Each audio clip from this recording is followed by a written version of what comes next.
السلام علیکم ورحمۃ اللہ وبرکاتہ۔ کتاب تاریخ اسلام سے ہم پچھلی قسط میں پڑھ رہے تھے کہ بنو عباس نے بنو امیہ کو شکست دی۔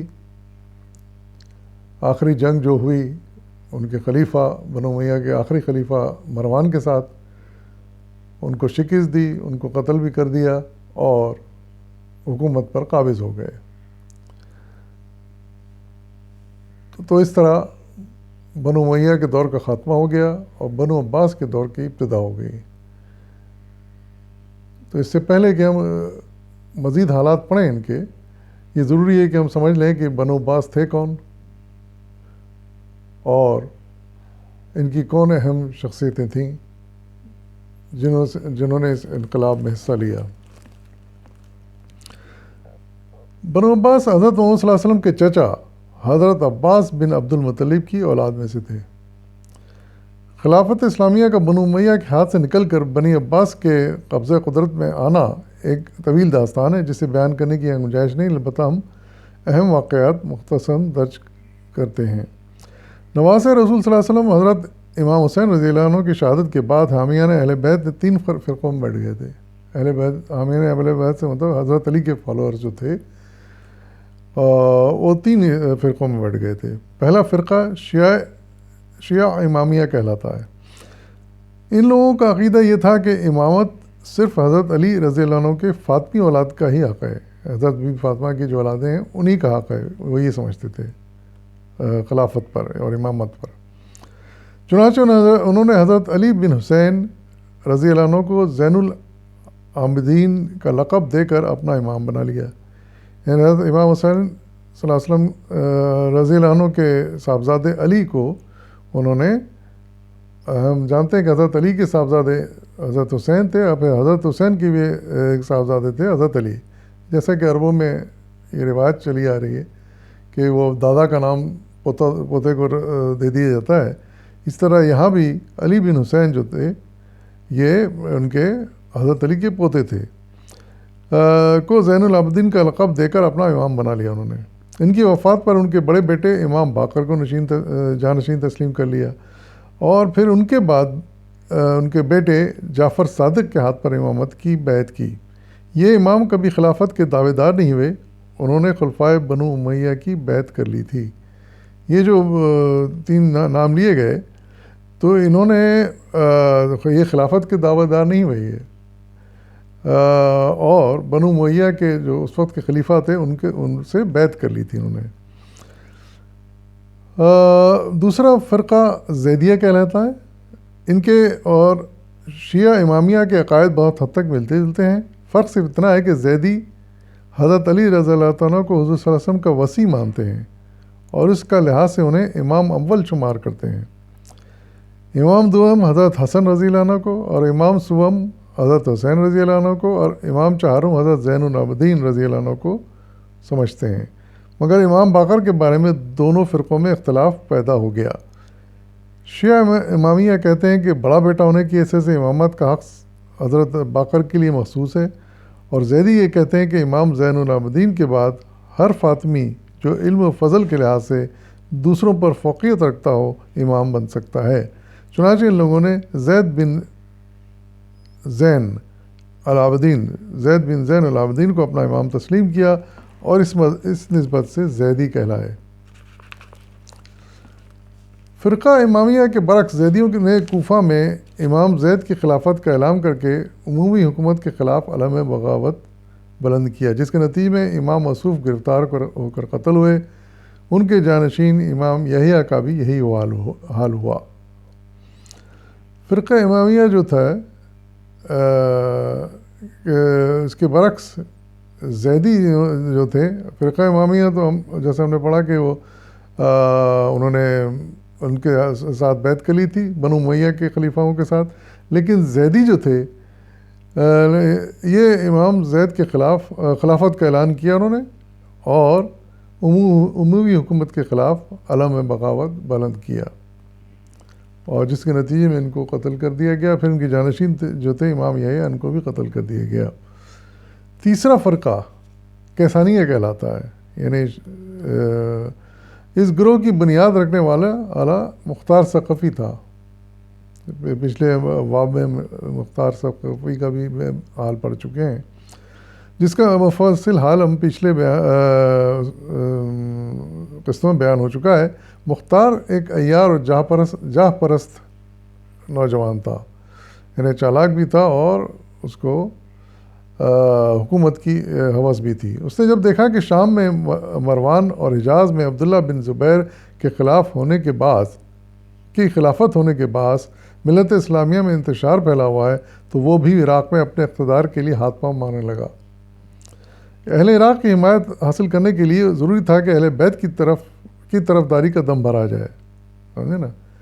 اہل عراق کی حمایت حاصل کرنے کے لیے اس نے کیا کیا ہے کہ اہل بیت یعنی خاندان صلی اللہ علیہ وسلم یعنی حضرت علی کے خاندان کی طرفداری حاصل کرنی چاہیے. چنانچہ وہ قصاص حسین رضی اللہ عنہ کی دعوت لے کر اٹھ کھڑا ہوا اور چاہا کہ امام زین العابدین کی تائید حاصل کر کے اپنی جماعت کو مزید تقویت پہنچائے. مگر امام موصوف اس کی مکارانہ چالوں اور پوشیدہ اغراض کو بھانپ گئے، اس لیے اس تحریک کی سرپرستی کرنے سے انکار کر دیا. اس پر مختار حضرت علی کے غیر فاطمی بیٹے محمد بن حنیفہ کی طرف مائل ہوا اور انہیں حضرت علی کا اصلی جانشین اور مہدی وقت مشہور کر کے اپنی تحریک کا سرپرست بنا لیا. اس حکمت عملی سے مختار کے ہاتھ بہت مضبوط ہو گئے اور اس نے کوفہ کے شیعہ سرداروں کو ساتھ ملا کر عراق پر قبضہ کر لیا. یعنی یہ ہوشیاری دیکھیں، غیر فاطمی یعنی حضرت بی بی فاطمہ کے نہیں تھے، یہ محمد بن حنیفہ شاید دوسری زوجہ سے تھے، تو ان کو ملا لیا اس نے، اور ملا کر پھر اس نے ان کو جو حضرت علی کے جانشین بھی مشہور کر دیا، مہدی وقت بھی مشہور کر دیا، اور کوفہ کے شیعہ سرداروں کے ساتھ مل کر عراق پر قبضہ کر لیا. ازاں بات قاتلان حسین رضی اللہ عنہ پر جو کچھ گزری اس کی تفصیل پیچھے درج ہو چکی ہے.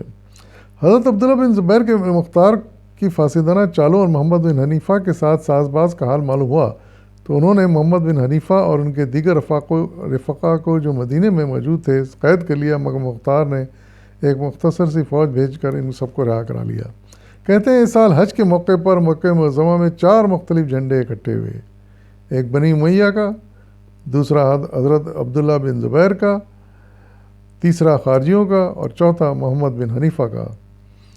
ابن زبیر رضی اللہ عنہ کے بھائی مصعب نے مختار کا خاتمہ کر دیا، مگر اس کی جماعت کے افراد جنہیں کیسانیہ کہا جاتا تھا پھر بھی حضرت محمد بن حنیفہ کی وفاداری کا دم بھرتے رہے، یعنی اس کی حمایت کرتے رہے. اس کے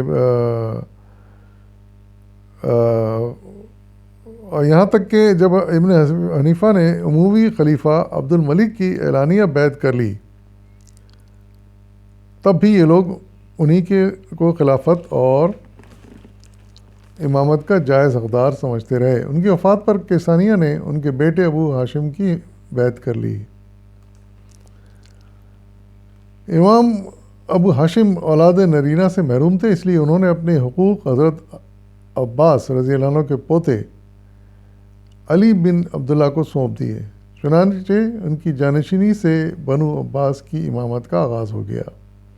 یعنی چونکہ یہ حضرت عباس کے پوتے تھے حضرت علی بن عبداللہ، تو اس لیے ان کی تحریک بنو عباس کی تحریک کہلائی اور بنو عباس کی امامت کا آغاز ہو گیا.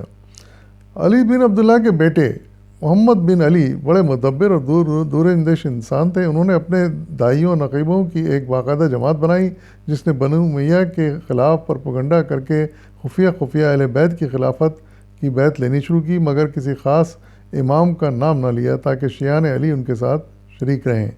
کوفہ اور خراساں میں اس تحریک کو بڑا فروغ حاصل ہوا.